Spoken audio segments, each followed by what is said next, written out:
Olá pessoal, estamos aqui hoje mais uma vez no nosso curso de pós-graduação em gestão escolar. Esse é o nosso último módulo, né? A nossa aula de hoje é uma aula importantíssima, não que as anteriores não tenham sido, mas hoje nós vamos fechar todos os conteúdos e os assuntos que nós tivemos nas aulas anteriores com algo que é muito importante, com aquilo que realmente faz o trabalho na escola, que são pessoas.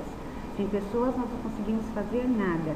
Hoje nós vamos tratar de cotidiano escolar, ou seja, como são todas as ações que ocorrem nos espaços escolares. Também da questão de percepção de mundo, como nós vemos o mundo, o que é o pequeno mundo, o grande mundo, o mundo interior, que realmente perpassa por tanto as questões pessoais quanto as questões profissionais. Vamos falar também a respeito de motivação, pois sem ela a gente não consegue realmente atingir os nossos objetivos. A administração de conflitos, que é fundamental quando nós falamos de gestão de pessoas, e algo que é extremamente importante, que são as negociações feitas no nosso dia a dia. Tudo isso, pessoal, não esquecendo que trabalho em equipe é o ponto-chave de tudo, né? Nós temos que trabalhar em equipe. Nas aulas anteriores, nós falamos das questões a respeito de como hoje, depois de todas as modificações históricas, ao longo da história, nós vimos lá um período muito tecnicista, um período de reprodução, depois nós vimos um período onde se dá mais valor às questões de tecnologia. Hoje nós temos um período que nós observamos que o que é importante é o capital humano, e importante esse capital humano aliado ao capital intelectual. Quando nós falamos de capital humano, nós falamos estritamente de recursos humanos, que é o que garante a eficiência no processo. Falamos também de competência, que seria a eficácia no capital humano, ou seja, como é que nós trabalhamos as nossas competências e como isso efetivamente gera resultados. A questão da produtividade, que é a ênfase, né, nesses resultados. Então, trabalhar o capital humano é fundamental. E o capital humano na escola, eu trouxe aqui para vocês algo muito importante, que é o seguinte: se a minha opção é democrata, e aí nós lembramos muito bem de Paulo Freire, né? Se minha opção é democrática, progressista, não posso ter uma prática reacionária, autoritária e elitista. Não posso discriminar em nome de nenhum motivo. Pessoal, hoje nós não estamos mais nos espaços escolares para alimentar preconceitos. Muito pelo contrário, nós estamos para o respeito à diversidade, para a gestão democrática, para uma visão progressiva e realmente estar atingindo e trabalhando esses objetivos comum a todos e compartilhando esta visão. Quando nós falamos desse capital humano, nós falamos do cotidiano escolar. E o que é esse cotidiano escolar? É um lugar onde se efetivam as práticas, ou seja, aquele espaço onde todos nós nos encontramos para realmente realizar a educação. E a educação não se dá apenas em conteúdos, né? Ela vai muito além disso, porque nós estamos ali na produção de saberes, ou seja, nós não estamos ali fazendo uma educação mecanicista. É um lugar de desafios, ou seja, o nosso cotidiano não está embasado numa rotina, muito pelo contrário. É um espaço democrático, é um espaço de conflitos, porque sem os conflitos não há possibilidade de crescimento. As pessoas têm uma mania de achar que os conflitos são ruins, porém não são. Nós precisamos trabalhar os conflitos, gerenciar os conflitos e chegar em resultados comuns e que tragam benefício a todos, né? A escola é um lugar de sonhos, ela continua sendo um lugar de sonhos. Por mais que nós pensamos que não, ela realmente é um lugar onde nós devemos possibilitar tanto os nossos sonhos quanto os sonhos dos nossos alunos, da comunidade. A escola ainda traz, e a educação traz em si, a possibilidade da transformação do ser humano. E o ser humano transformado, ele vai com certeza estar atuando de forma diferencial numa sociedade. E é um dos nossos objetivos. É um espaço de enfrentamento de ideias, óbvio, as pessoas têm cada uma ideia, e aquilo que a gente usa até como máximo, nós temos pluralismo de ideias, cada um com sua ideia, mas nós temos um único ideal. O ideal é a educação. É um espaço de formação, aquela formação continuada que nós fazemos no dia a dia, e não apenas a formação que nós fazemos num horário ou num espaço, mas de qualquer maneira, estarmos no ambiente escolar já é uma possibilidade de formação. Espaço de produção de saberes, isso é fundamental. As pessoas hoje falam muito a respeito, mas nós precisamos exercitar a questão do pensar e do produzir saberes. O que é esse saber? Para que estamos fazendo isso? A quem estamos atendendo? Quem estamos formando? Para que estamos formando? Então, a educação é a contracorrente do cotidiano, quando entendida como processo de formação humana. Por que ela é uma contracorrente? Porque na educação não existe rotinas. Por mais que nós queiramos estabelecer rotinas, óbvio que nós temos rotinas de horário, rotinas práticas e objetivas, mas quando nós pensamos na subjetividade do ser humano, aí não, aí nós não conseguimos ter rotinas porque nós não temos esse controle total das pessoas que circundam o espaço escolar e que ali também estão. Ainda em escola, a escola é um espaço de ação de pessoas, e nesse espaço de ação de pessoas nós temos aí o espaço de relações, espaços de convivência, espaços de ações racionais e emocionais, e um espaço ocupado por seres humanos. Então, por seres humanos, presume-se que a gente trabalha com questões humanas, não dá para a gente agir de forma fria, calculada, tecnicista e reprodutiva, achando que isso vai garantir qualidade em termos de educação. Então, escola é um espaço de humanização, e isto é o essencial, né? Óbvio que nós podemos pensar aí num antagonismo quando nós pensamos na escola como um espaço burocrático, ou seja, um espaço só de reprodução, um espaço de racionalidade, um espaço de impessoalidade e um espaço ocupado por realizadores de tarefas, ou seja, tarefeiros. Pessoal, nós não podemos conceber a escola dentro destas concepções de um espaço burocrático. A escola é sim um espaço de ação, né? Ação de pessoas, ou seja, um espaço de humanização. E não somente de relações formais.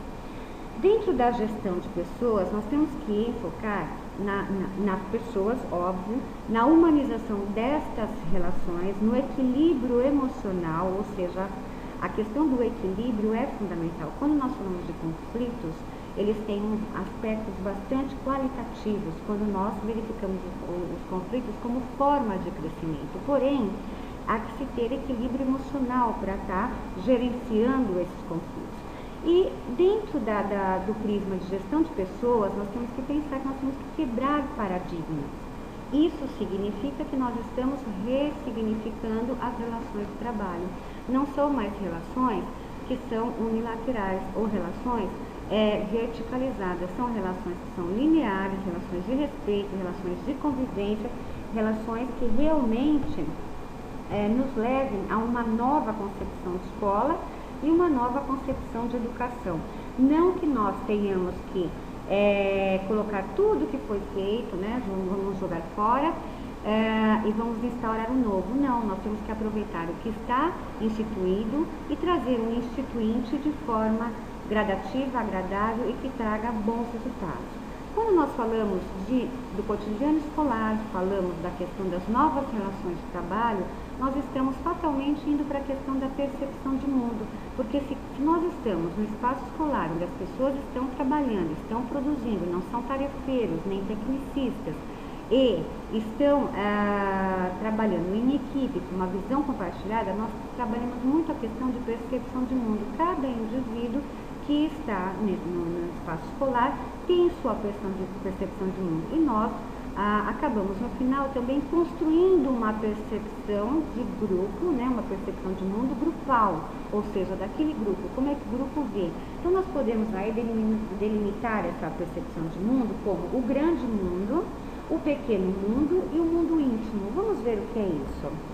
Dentro do o grande mundo, qual é essa percepção de grande mundo? Quando a gente fala em grande mundo, nós falamos da percepção da nossa época, das questões históricas, das questões sociais, políticas, culturais, da globalização, da tecnologia, ou seja, tudo que está contido nesse universo que nós vivemos ao longo da nossa história, né? Quando nós nos referimos ao pequeno mundo, qual é esse pequeno mundo? Nós temos lá o grande mundo e esse pequeno mundo que seria o nosso espaço de trabalho. O pequeno aqui não é pejorativamente, é apenas uma sequência, né? Para fazer uma localização. Então nós temos dentro desse pequeno mundo o cotidiano da escola, o real, a ação prática, o dia a dia, os nossos desafios, as nossas rotinas, os nossos problemas, a nossa identidade escolar e todas as ações que permeiam os espaços escolares. Lembrando que não podemos deixar de contextualizar uma coisa que é extremamente importante nesse pequeno mundo, que é como trabalhamos o currículo, né? E o currículo total, currículo formal, currículo implícito, currículo oculto, como é que ele permeia esses espaços e como que é a nossa percepção a respeito das ações práticas no dia a dia escolar.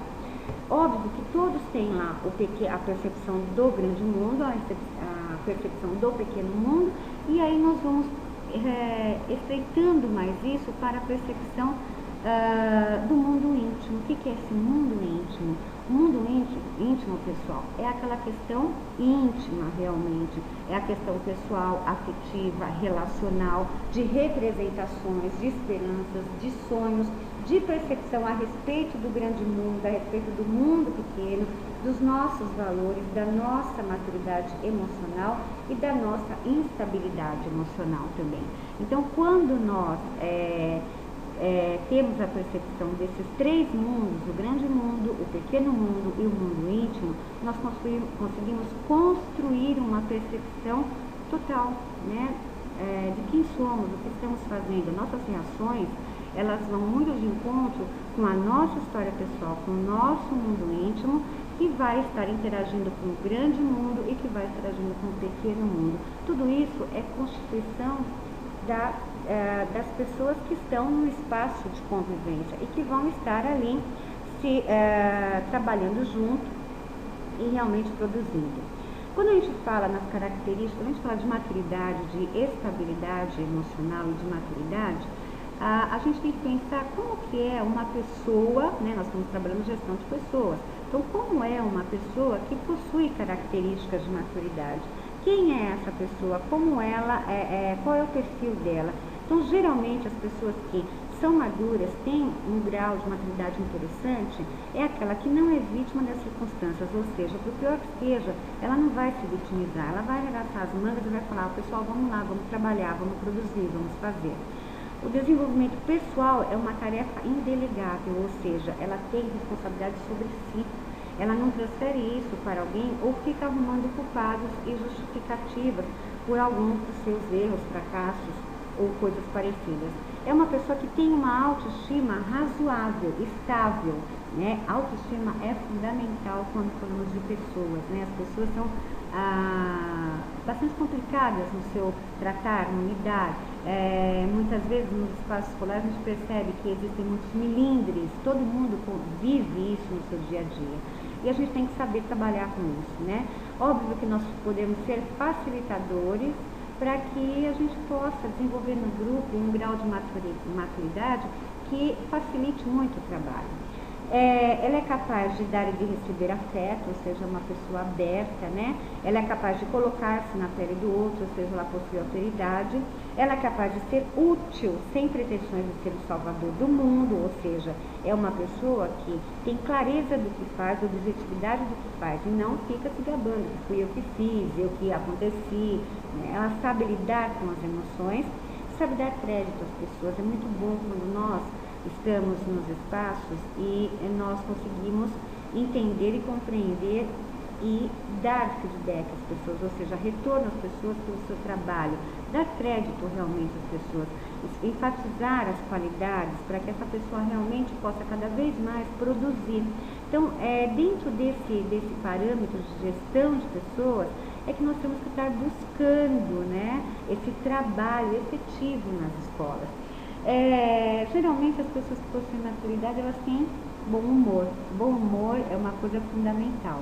Muito ruim você estar num local onde as pessoas são imbuídas daquele mau humor horrível, daquela cara triste, daquela emborração. É horrível isso. Então, nada como aquele bom humor, né? Vamos rir, não deu certo, vamos rir, nós vamos conseguir, nós vamos fazer até dar certo, né? É uma pessoa que busca o crescimento pessoal e dá importância aos pequenos nada. Sabe aquela coisa? O que está acontecendo? O outro responde nada. E aí você vira as costas e acabou. Não. Uma pessoa que tem maturidade, ela pensa bem. Por trás desse nada pode ter muitas coisas, pode ter tudo. Ou então pode desencadear várias ações que gerem tudo dentro de uma unidade. Então, dar importância aos pequenos nada é bastante significativo, né, dentro dos aspectos de maturidade.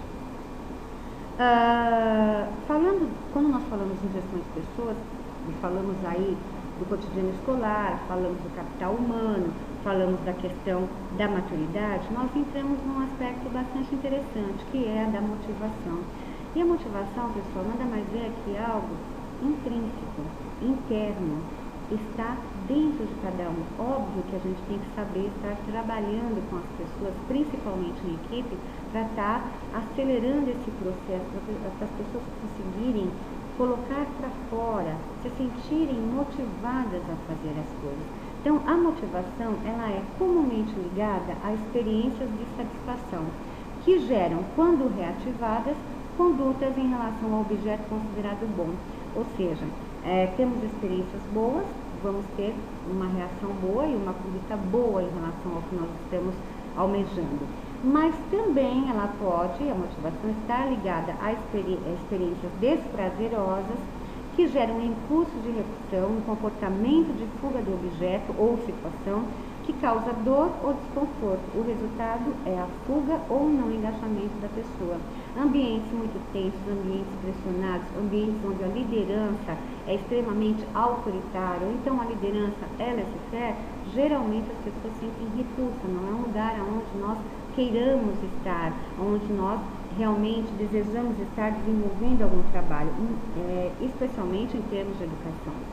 A motivação é algo pessoal, é intransferível. A maior parte dela vem de dentro e não de fora, como estamos acostumados a entender. A motivação é um estado pessoal, a maior responsabilidade é de cada um individualmente, mas a nossa liderança tem uma parcela de responsabilidade nesse processo, ou seja, se estamos trabalhando, pensando, estudando a respeito de gestão escolar, nós temos que entender que a única gestão possível é a democrática, que nós já vimos isso em nas aulas anteriores, e que vários fatores levam a pensar num líder democrata também, quando ele é um facilitador e quando ele possibilita um ambiente motivador, para que realmente esse processo todo seja desencadeado e o trabalho em equipe flua tranquilamente.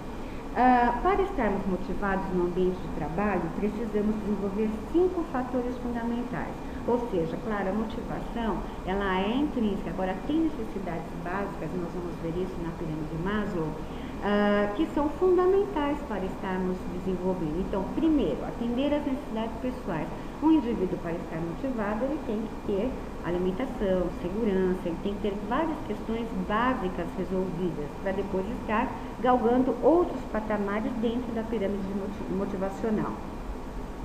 Adequar atividades ao perfil comportamental, ou seja, um líder tem que saber muito bem o perfil dos seus funcionários, dos seus colaboradores, para estar delegando as atividades, as tarefas, todo o trabalho para quem realmente tenha perfil. Não adianta nós pegarmos uma pessoa extremamente falante, extremamente extrovertida e colocar ela para fazer um trabalho apático, né?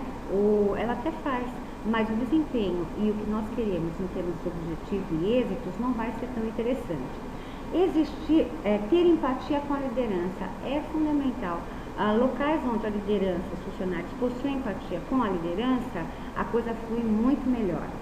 Existir expectativa de crescimento, né? Ou seja, o indivíduo está sempre em busca de melhoria no seu trabalho também. Ele quer o quê? Esse crescimento, quando nós falamos em termos de escola, nós sabemos que não está na mão do gestor. O gestor, o líder dessa unidade, ele não tem uma capacidade técnica nem burocrática, muito menos de questões políticas, para oferecer um crescimento. Isso já é uma política instaurada, a qual nós conhecemos, participamos e entendemos. Porém, ambientes que são geradores de motivação, ambientes que são agradáveis, ambientes limpos, organizados, ambientes que realmente propiciam um melhor trabalho, é uma expectativa do indivíduo crescer dentro do local, né? Ou seja, permanecer ali, realizar um trabalho. E ter compromisso com o objetivo, ou seja, o indivíduo realmente entender o que ele faz, por que ele faz, para quem ele faz e o que ele quer. Ainda em atender às necessidades pessoais, a motivação tem esse quesito, né? Nós temos que primeiro atender às nossas necessidades básicas, para depois estar indo para outros níveis de motivação. Então, para que o processo de motivação se inicie, a pessoa deve ter suas necessidades pessoais básicas atendidas. Portanto, salários e benefícios condizentes a essas necessidades são importantes, pois é preciso casa, comida, roupa lavada para viver dignamente. Todo mundo quer o mínimo para poder viver e estar crescendo em termos de vida pessoal, profissional. Adequar as atividades ao perfil, né? Aquilo que eu falei, pouco adianta ter as necessidades básicas atendidas se o perfil comportamental não está alinhado às atividades exercidas. Exemplo, é uma pessoa muito popular, relações públicas em potencial. Aí a gente coloca ele para trabalhar na área financeira, ou um energético, aquela pessoa super ligada, e nós colocamos ele para desenvolver atividades que necessitam de atenção redobrada em detalhes, ou seja, nenhum dos dois aí se enquadra dentro do perfil comportamental adequado para desenvolver aquela atividade. Então, o interessante é que o líder, essa liderança, saiba observar, tenha a percepção de compreender cada perfil comportamental dos seus colaboradores e esteja delegando atividades que sejam compatíveis, né?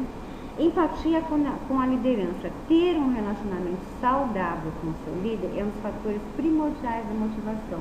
Óbvio, todo ser humano ele quer aceitação, né? Aceitação do grupo, aceitação no local onde ele está. E se ele tem um relacionamento saudável com o seu líder, né? Óbvio que a motivação ali é muito maior, você vai querer estar atendendo, né, aos solicitados desse livro. Vamos falar um pouquinho de pontos básicos para a motivação, e aí nós vamos estar, eu acredito que vocês já conhecem, mas vamos estar aqui revendo, né, a teoria de Maslow, que são a hierarquia das necessidades. Então as pessoas são motivadas por 5 tipos de necessidades. Vamos ver quais são essas necessidades. Primeiro, as fisiológicas, de segurança, de afeto, de autoestima, de autorrealização. Todo ser humano busca isso, né? Esse é um patamar mais baixo da pirâmide. Enquanto as necessidades primárias estiverem satisfeitas, elas monopolizam o comportamento e têm exclusividade de poder de motivação. Então não adianta um ser humano, um indivíduo, ele só vai galgar outros patamares da pirâmide de Maslow se as necessidades básicas estiverem satisfeitas. Aí nós temos as necessidades fisiológicas, que seriam de sobrevivência, realmente se alimentar, de se vestir, de dormir. Isso é uma necessidade premente do ser humano, porque isso garante a sua vida, né? Temos a necessidade de segurança, ou seja, proteção contra ameaças e perigos, proteção contra o desemprego, garantias contra o futuro, condições de trabalho. Esses são pontos fundamentais dentro dos aspectos de segurança. Temos necessidade de afeto, então um relacionamento com outras pessoas, isso a gente diz não só no pessoal quanto no profissional, pertinência a grupos informais, ou seja, nós queremos desenvolver o sentimento de pertença, isso é importante, de pertencer a um grupo, de se empoderar daquele espaço, compreender aquele espaço, ser bem quistos pelos colegas de trabalho e ser capaz de amar, né? Na realidade, quando a gente fala de amor, aí a gente sabe que é um princípio de tudo, né? No que nós fazemos no nosso dia a dia. Parece romântico e tal, mas não. Amar é uma habilidade que nós vamos desenvolvendo ao longo da vida. Algumas pessoas não conseguem desenvolver essa habilidade tão importante na nossa vida, né? Necessidade de autoestima, então ser respeitado pelos outros e por si próprio, ter habilidades e ser reconhecido por elas, ou seja, né, a questão do feedback, de realmente as pessoas saberem que a sua atuação é importante para aquele grupo, para aquele espaço, que seu trabalho é reconhecido, né? Nem tudo pode ser adquirido com dinheiro, as pessoas focam, eu posso fazer qualquer coisa se qualquer coisa me pagar bem. Só que essa coisa que paga bem, esse dinheiro, muitas vezes ele não reverte para a pessoa nos aspectos motivacionais, né? As pessoas acabam se afundando e buscando uma busca enlouquecida por ganhar mais e mais e mais, e acabam não fazendo muitas vezes o que gostam, e isso prejudica muito o ser humano, né? Não só a pessoa, como as pessoas que estão ao seu redor.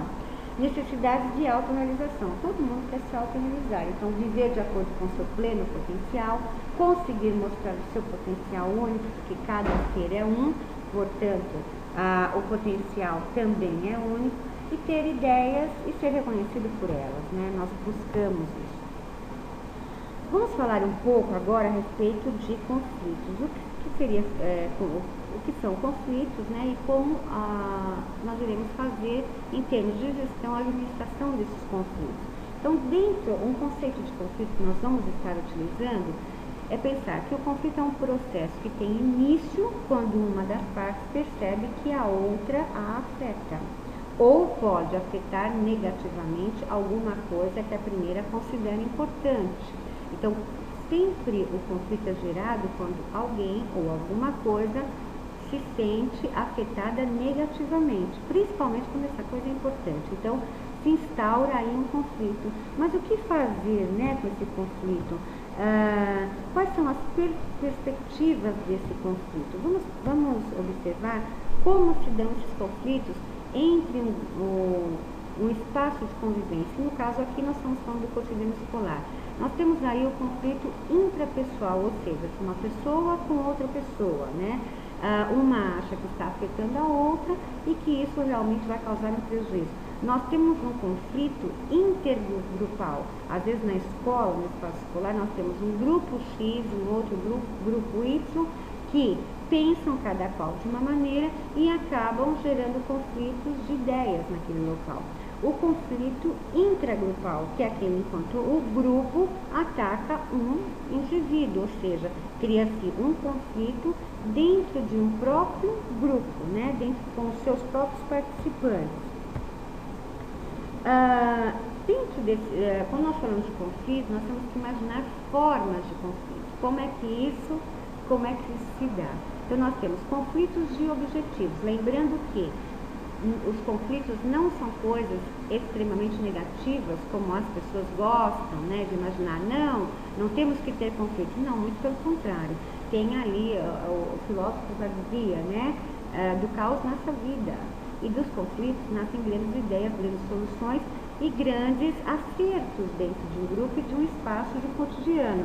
Especificamente, aqui no nosso caso, a escola. Então, nós temos conflitos de objetivos, ou seja, um indivíduo ou um grupo quer um objetivo ou resultado diferente dos outros. Aí nasce um conflito. Mas muito simples, um pensa de uma maneira, o outro pensa de outra, ou então um grupo pensa, são conflitos de objetivos. Nós temos conflitos cognitivos também, que são indivíduos ou grupos que sustentam ideias que são incompatíveis com as dos outros. Ou seja, um pensa e defende as suas argumentações e bate com as argumentações e as ideias dos demais. Então, aí nós temos um conflito cognitivo. Temos conflitos também de cunho afetivo, que são aqueles sentimentos, né, atitudes de um indivíduo ou grupo incompatíveis com os dos outros, ou seja, realmente sentimentos, atitudes e comportamentos para com uma pessoa do grupo ou para com o grupo. Isso gera um conflito afetivo. As pessoas têm a mania de achar que a afetividade ela não está nos espaços escolares, é o que ela mais está. O conflito comportamental, ou seja, um indivíduo ou um grupo faz algo que é inaceitável para os outros, então isso gera um conflito.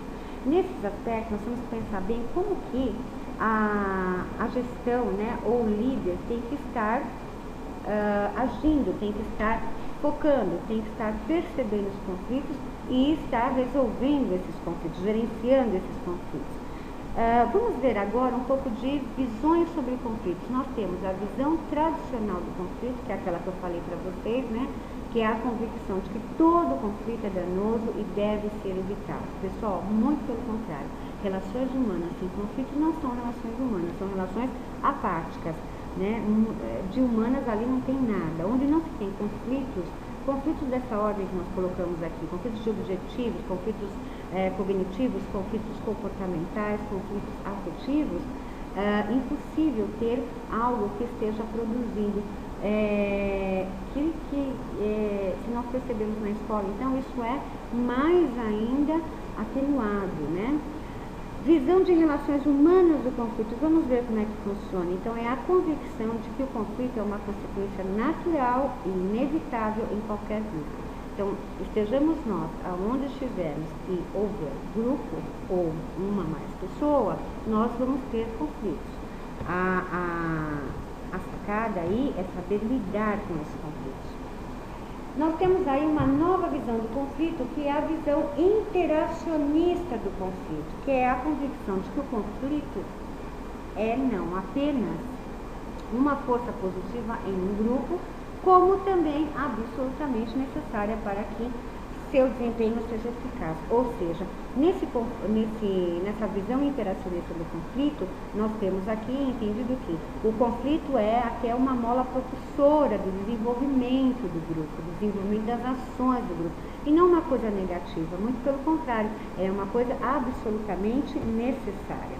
Então, os conflitos eles precisam ser administrados, gerenciados, canalizados de forma correta para que se tenha aí sucesso, né, nas ações que estão sendo propostas. Dentro das visões de conflito, nós temos também a natureza do conflito, ou seja, temos conflitos que são funcionais e os conflitos disfuncionais. Os conflitos funcionais são aqueles conflitos que se apoia em objetivos do grupo e melhora o seu desempenho, ou seja, os funcionais são ditos construtivos, ou seja, são conflitos que levam os indivíduos a construírem. E temos os disfuncionais, que são aqueles conflitos que atrapalham o desempenho do grupo e que é extremamente destrutivo. Uma coisa muito simples de exemplificar aqui, pessoal, é aquela questão da fofoca, né? Nós temos que saber não entrar nesta sintonia daquelas pessoas que falam isso, falam aquilo, falam aquilo outro. Isso gera um conflito imenso, que é o que nós chamamos de conflitos disfuncionais, ou seja, não levam a nada a não ser destruição, né? E é um grande trabalho para a liderança. A liderança precisa aí pensar bem, focar bem, perceber e realmente atuar em cima dessas questões para que isso não vire uma bola de neve. Dentro dessa questão dos conflitos, óbvio que a única maneira de nós estarmos canalizando o conflito é gerenciando, né? Pensando sempre que o conflito é uma maneira positiva do crescimento. Então nós temos que saber lidar com o conflito, né? Trabalhar com os grupos e tentar romper alguns estereótipos vigentes na organização. Nós temos nas escolas, nas organizações, nas instituições, cada um tem uma maneira, nós observamos, conforme vai aparecendo o dia a dia, nós sabemos até como um mais ou menos vai pensar. Quando nós estabelecemos uma estratégia de ação, nós até prevemos, nossa, fulano vai falar isso, ciclano vai falar aquilo outro, a reação desse grupo vai ser isso, a reação daquele grupo vai ser outro. Nós temos que quebrar e romper paradigmas e romper estereotipos também, né? Para que assim a gente possa estar intervindo e administrando realmente esses conflitos. Criar tarefas a serem executadas em conjunto por diferentes é uma forma de garantir que o seu cumprimento seja reconhecido pelo trabalho dos grupos, ou seja, estar aí agregando pessoas diferentes em prol de uma ação comum, né? Escolher um mediador para mobilizar as partes em conflito na busca de um acordo, ajudar os segmentos envolvidos a discutir e resolver as situações de conflito. É interessante a gente ter um mediador, já que na escola a gente sabe muito bem que o mediador, o facilitador, ele surge naturalmente, é uma coisa que a liderança, o gestor tem que observar. Tem sempre aquele professor, aquele assistente diretor, aquele coordenador pedagógico ou aquele professor que tem aquela maneira calma, tranquila de inferir sobre os conflitos e realmente trazer, né, ele nos mostra caminhos ou ele nos mostra situações que muitas vezes a gente não está percebendo, né, insatisfações do grupo, dificuldades do grupo. Agora, quando nós falamos das questões de como gerenciar esses conflitos, nós temos que pensar que existem alguns estilos aí que a gente precisa pensar muito bem. Então, há líderes, há gestores que eles adiam os conflitos e protelar a situação até que a situação se resfrie, resulta em sentimento de insatisfação e insegurança acerca do futuro. Então, quando nós estamos na escola, pessoal, o ideal é, temos um problema, vamos parar, vamos refletir, vamos analisar e vamos em busca de uma solução. Se a gente falar, não, vamos deixar esperar, vamos deixar esfriar, vamos não sei o quê, isso pode virar uma bola de neve, esse conflito só aumentar, né? Existem também lideranças que preferem evitar os conflitos. Então, nesses aspectos, a repressão das reações emocionais e a procura de outros caminhos, ou mesmo o abandono da situação. Isso gera no grupo, né? As pessoas ficam com dúvidas, com medo acerca do tipo de situação no futuro. Porque como esse conflito ele foi reprimido, se evitou aquele conflito, repreendeu a questão das reações emocionais dos envolvidos, as pessoas naturalmente vão colocando dúvidas a respeito da ação desse líder com relação a administrar os conflitos. Tem aquele indivíduo que ele enfrenta, então enfrentar, né, é um confronto com as situações de pessoas em conflito, sejam individuais, familiares, sociais ou profissionais. E negociar é o processo de alcançar objetivos através de acordos nas situações em que existem interesses comuns, conflitantes, sendo a comunicação e o feedback instrumentos de enorme importância para o sucesso nessa forma de gestão de conflitos. Então, pessoal, adiar, evitar, enfrentar, é bom a gente deixar de lado, né? O ideal mesmo é, quando nós estamos diante de um conflito, frente a um conflito, nós temos que negociar. E negociar existe vários tipos de instrumentos, nós vamos ver isso nessa aula ainda hoje. Então, trabalhar muito comunicação, trabalhar a questão de motivação e trabalhar a questão de feedback, isso é fundamental. Um dos instrumentos mais importantes na administração dos conflitos é a comunicação. E essa comunicação, ela é o centro gravitacional de todas as atividades humanas. Tudo que nós fazemos na nossa vida, nós fazemos embasado numa comunicação. Seja ela oral ou não, seja ela verbal ou não. Nós estamos aí sempre nos comunicando de uma forma ou de outra para estar nos comunicando. E a comunicação é uma das ferramentas mais importantes na administração de conflitos. Um grande número de problemas pode ser ligado à falta de comunicação. Saber qual é o problema já é ter meia solução. Comunicar bem não é só transmitir ou só receber bem. Comunicação é troca de entendimento. E ninguém entende ninguém sem considerar, além das palavras, as emoções e a situação em que fazemos a tentativa de tornar comuns conhecimentos, ideias, instruções ou qualquer outra mensagem, seja ela verbal, escrita ou corporal. Então, comunicar é fundamental. O feedback também é fundamental. Sempre é necessário, dentro da administração dos conflitos, além, é óbvio, da comunicação, ter feedbacks claros, objetivos. O que é o feedback, pessoal? É o processo de fornecer dados a uma pessoa ou um grupo, ajudando a melhorar seu desempenho no sentido de atingir seus objetivos, ou seja, realmente dar um retorno a essa pessoa, né? Claro que pode ser um retorno positivo, um retorno negativo. Pensamos bem, estamos lidando com gestão de pessoas, sabemos que isso nos espaços escolares é fundamental, que essas relações de trabalho têm que mudar, que nesses espaços existem e vão existir sempre conflitos, que nós temos que administrar esses conflitos. Então, nada mais do que trabalhar o quê? Feedbacks positivos, né? Quanto mais a gente não teste positivamente, mais essa equipe tende a dar um retorno positivo. Tem um feedback, o feedback também é uma forma de comunicação que auxilia uma pessoa, um grupo, a entender como sua atuação está afetando outras pessoas ou grupo. Ele pode ser de dois tipos de feedback, pessoal. Aberto, que é obtido através de perguntas e de observação, durante a realização de avaliação do trabalho, ele mostra que o ouvinte captou ou não captou, né? E também o feedback velado, que é obtido através da prática de observar a reação do ouvinte a estímulos externos. Pode ser obtido na sua expressão, posição, movimentos e atitudes.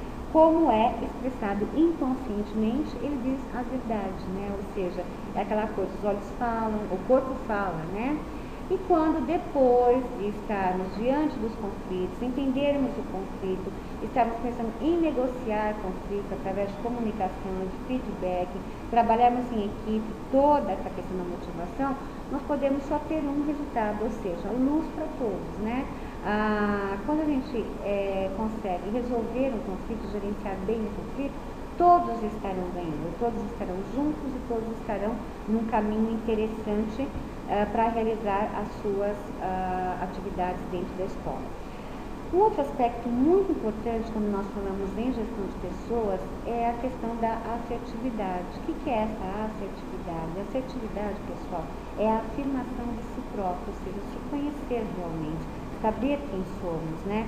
Então, ter um comportamento assertivo é muito interessante quando nós estamos trabalhando a questão de gestão de pessoas. Os medos de rejeição, a avaliação pelos outros, estão na origem de numerosos comportamentos de passividade, agressividade e manipulação. É necessário, então, deixar de praticar a cultura do avestruz. Nós temos que parar com essa coisa de enfiar a cabeça num buraco como um avestruz e deixar a coisa passar para ver como vai ficar, né? Nós temos que pensar de forma assertiva, ou seja, com assertividade. A assertividade ou afirmação de si é um treino sistemático, né? Em que o indivíduo tende a reaprender a autenticidade através de uma prática gradual e regular. Ou seja, quem eu sou se conhece, né? E essa assertividade, ela não é só a afirmação de si próprio, de si mesmo, quanto ela existe uma assertividade em grupo, aquele grupo que realmente consegue fundar raízes, um grupo que consegue deliberar sobre as suas ideias, consegue realmente fazer valer o seu trabalho dentro de uma unidade escolar. Esse comportamento assertivo, principalmente, né, a assertividade em grupo, nos leva a perceber e aceitar os direitos de cada um, ou seja, se nós temos direitos, os outros também. Então nós não podemos cercear os direitos das pessoas em prol dos nossos direitos ou da nossa zona de conforto. Nós temos que deixar as pessoas, né, viva e deixe viver, isso é fundamental. Exprimir os próprios gostos, sentimentos, opiniões e reações, ou seja autêntico, né? Quem você é, o que você gosta, quais são os seus sentimentos. Reconhecer e aceitar os gostos, os sentimentos, as opiniões e as reações dos outros. Ou seja, ter alteridade, pessoal, é fundamental. Bom, se o outro tem direito, eu tenho também. Se o outro tem um gosto, também tenho. Né? Esse respeito mútuo, ele é revelado em comportamentos assertivos. Pessoas que se conhecem, elas acabam tendo uma maior probabilidade de estar desenvolvendo habilidades de alteridade. Ser responsável pelo seu próprio comportamento, exprimir as próprias fraquezas ou limites, ou seja, cada um tem as suas fraquezas, cada um tem os seus limites, nós somos seres humanos, errar, né, é comum. Quanto mais uma pessoa faz, mais ela erra. Aquele que não faz nada não vai errar, mas também não faz, né? Exprimir as próprias preferências em grupo, ou seja, se fazer conhecer pelo grupo. E tomar decisões interiores, são aquelas que ninguém pode tomar por nós. São aquelas que, dentro da nossa subjetividade, do nosso discurso interior, nós vamos ali sedimentando até chegar realmente à tomada de decisão interior a respeito de várias coisas, né? Algumas sugestões assertivas, vamos ver quais são. Procure sugestões e não culpados, ou seja, se temos um problema, resolvemos o problema, não misture pessoas com problemas. Nós temos que saber lidar com isso. Analise a situação. Analise a situação, não analisar a pessoa da situação, analisar a situação e verificar o contexto, né, a qual essa situação ocorreu. Mantenha um clima de respeito, aperfeiçoe a habilidade de ouvir e falar. Seja construtivo ao fazer uma crítica. Isso é fundamental, né? No fundo, todos nós sabemos quando erramos e até conhecemos o nosso erro. é interessante que as críticas elas levem realmente o indivíduo a uma prática de construção e não de destruição. Procure a solução ganha-ganha, sempre, nós vamos ver isso já. Procure agir sempre no sentido de eliminar os conflitos, evite preconceitos, mantenha a calma. Quando estiver errado, reconheça. É bom reconhecer, olha, eu errei, não deu certo, vou tentar novamente, então farei isso, né? Não varra os problemas para debaixo do tapete, senão nós vamos estar só avolumando os problemas. Nunca deixe de treinar um comportamento assertivo, ou seja, desenvolver todas essas habilidades para realmente ter a afirmação de si próprio, né? Se conhecer realmente. Dentro dos aspectos, quando nós falamos de conflitos, óbvio que todo o conflito vai ser permeado por uma solução, e essa solução vai ser engajada em termos de negociação. Vamos ver um pouco o que é negociação. Então, a negociação é uma forma de tomar decisão em que duas ou mais partes conversam entre si no esforço de resolver os seus interesses opostos. Elas expressam as suas demandas contraditórias e se movem em direção a um acordo através de um processo de fazer concessões e buscar novas alternativas que ofereçam maiores benefícios mútuos. Então, negociar é a palavra-chave. Quem que é este negociador? Esse negociador é, como nós estamos falando de gestão, é o gestor, a sua equipe, seja ela tanto na equipe técnica, quanto na secretaria, quanto os professores na sala de aula, quanto o pessoal da equipe de apoio. Todo mundo pode estar ali se revelando um negociador dentro do seu contexto de atuação. Então, esse negociador são pessoas envolvidas em demandas correlacionadas que buscam, através da comunicação, motivação, a administração de conflitos, o atendimento das necessidades mútuas, ou seja, chegar num comum acordo, né? Quais são as funções desse negociador? Desenvolver acordos, comportamentos, procedimentos, fortalecer relacionamentos, desenvolver políticas a longo prazo. O negociador, como ele identifica o conflito e ele começa a traçar estratégias para gerenciar esse conflito, óbvio que ele não vai querer que esse problema vai se repetir. Então, ele já pensa, né, em políticas a longo prazo para que isso não se estenda ou não se repita. Ele também é um indivíduo que ele é capaz de mediar a mudança, a alteração de necessidade e as funções. Aí nós temos os estilos de negociação. O primeiro delas aqui é o ganha-perde. Quem é esse negociador do ganha-perde? O negociador do ganha-perde é aquele que faz a utilização máxima do poder contra o adversário, ou seja, só ele ganha, a outra parte vai perder. Ele tem táticas agressivas para, entre aspas, esfolar o oponente. É um indivíduo que realmente é agressivo nesse ataque. O lema dele é passar por cima, essa é a palavra de ordem dele, e ele também pensa assim, para mim é tudo, para ele é nada. Ou seja, esse tipo de negociação não vai levar ninguém a nada. Ela pode, naquele momento, o indivíduo pode ganhar, mas ele vai perder futuramente, porque esse tipo de negociação não se solidifica. Aí nós temos o negociador perde e ganha, que é aquele que é desanimado em relação aos próprios objetivos, ele não aguenta mais, ele tem uma baixa autoestima de negociador, ele tem medo de conflito, então ele foge de conflito, ou seja, ele na realidade não é nem um negociador, porque ele já entra perdendo, né? E é aquele indivíduo que fala, deixa pra lá, isso aí não vai dar certo mesmo, vamos deixar como está. Esse tipo de pessoa, esse tipo de negociação não existe, porque só uma parte também acaba ganhando. Nós temos aquele que é o perde-perde, o negociador perde-perde, que tem intransigência das ambas as partes. Os dois, né, negociadores ali são intransigentes. Eles têm ênfase nas posições e não nos objetivos, ou seja, qual é a minha posição, qual é a sua posição, eu vou defender isso, o que nós estamos objetivando enquanto causa aqui não está existindo. Eles têm, a frase deles seria, nós nos vemos no fundo do poço, ou seja, vamos estar no buraco, mas vamos estar lá no buraco, não cedo nada de jeito nenhum. Então aí perde um e perde o outro, e a negociação perde mais, e qualquer instituição, organização, espaço escolar vai estar perdendo. E aí nós temos, finalmente, e graças ao bom Deus, o indivíduo que tem o estilo de negociação ganha-ganha, ou seja, aquele que A parceria define a postura, ou seja, são parceiros, tem ênfase nos interesses de ambos, só há sucesso se o sucesso for mútuo, faz manutenção dos relacionamentos e tem um componente ético acentuado, ou seja, ele tem todos os elementos. Então, dentro dessa negociação, tanto um quanto o outro ganham. Então, por isso que a negociação chama ganha-ganha. Algumas dicas importantes aí a respeito dos assuntos que nós tratamos hoje. Então, pessoas são sujeitas a emoções e sentimentos. Numa negociação, há nervosismo, raiva, ansiedade, apatia e até medo. Então, nós temos que estar lembrando que nós estamos lidando com seres humanos, portanto, espaços humanizados. Se esses sentimentos influenciarem o processo, poderá haver prejuízo para as partes. A postura deve ser sempre ganha-ganha.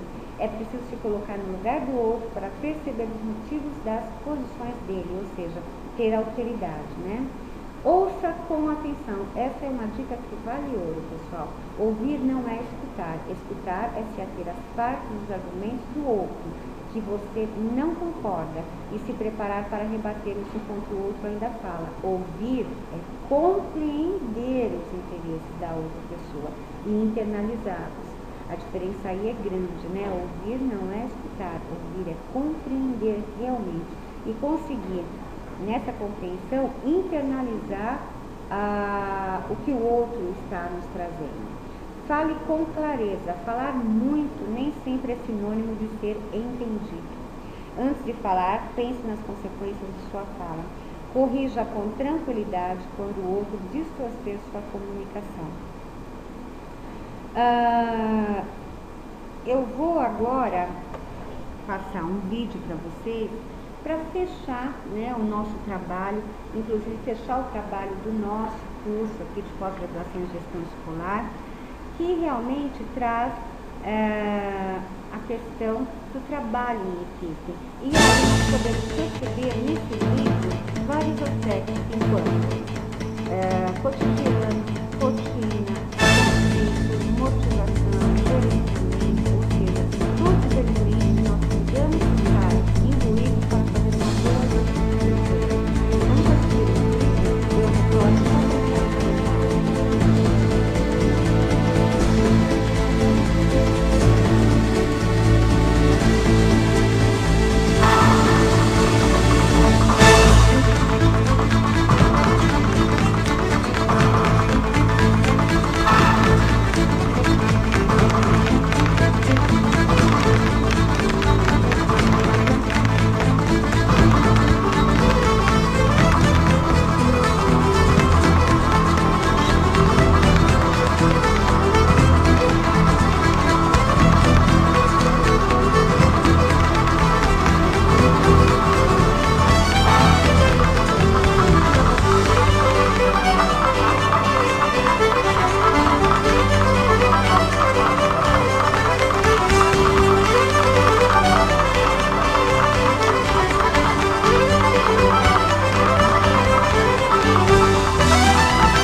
Pessoal, o vídeo mostra para nós, né, a questão dessa grande sintonia, a questão da motivação, a questão de que numa dança, né, na possibilidade desse grupo, dessa equipe, ter a experiência desse aprendizado e realmente apresentar um grande sapateado. Óbvio, né, a vida e o nosso trabalho enquanto educadores pode ser encarado assim também, né? Nós temos que ter humildade para aprender, humildade para trocar, humildade para conhecer. Precisamos ter, e muito, né, a habilidade humana que realmente faz com que a educação e a escola sejam espaços diferentes totalmente de uma iniciativa privada, totalmente de uma questão fria, calculista, de uma questão reprodutiva e tecnicista. Eu quero terminar a aula aqui com vocês com uma reflexão, né? Então vamos refletir um pouco. Eu trouxe para vocês aqui, Emerson, que eu acho bastante interessante. O que diz, o que está atrás de nós e o que está à nossa frente são apenas questões pequeninas, se comparadas ao que está dentro de nós. Então tudo começa dentro de nós. Quanto melhor a gente possa desenvolver o nosso interior, quanto melhor nós possamos estar motivados, realmente nossa vida e a vida dos demais que estão conosco no dia a dia vai estar melhor. Eu tenho aqui a agradecer a todos vocês pela oportunidade de estar dividindo um pouco de conhecimento, um pouco da experiência nesse curso, que foi um grande prazer para mim, porque também gerou um novo aprendizado, né? Estar aqui com vocês, mesmo não aparecendo, apenas uma voz e alguns slides, é algo bastante diferente que a tecnologia hoje está propiciando, mas que serviu de uma ferramenta, de instrumento bastante interessante para fazer essa troca, para compartilhar conhecimentos. Então, eu só tenho a agradecer a todos, espero que o curso tenha possibilitado e possibilite a vocês um enriquecimento na vida profissional, na vida pessoal. E um obrigado e um até breve a todos vocês.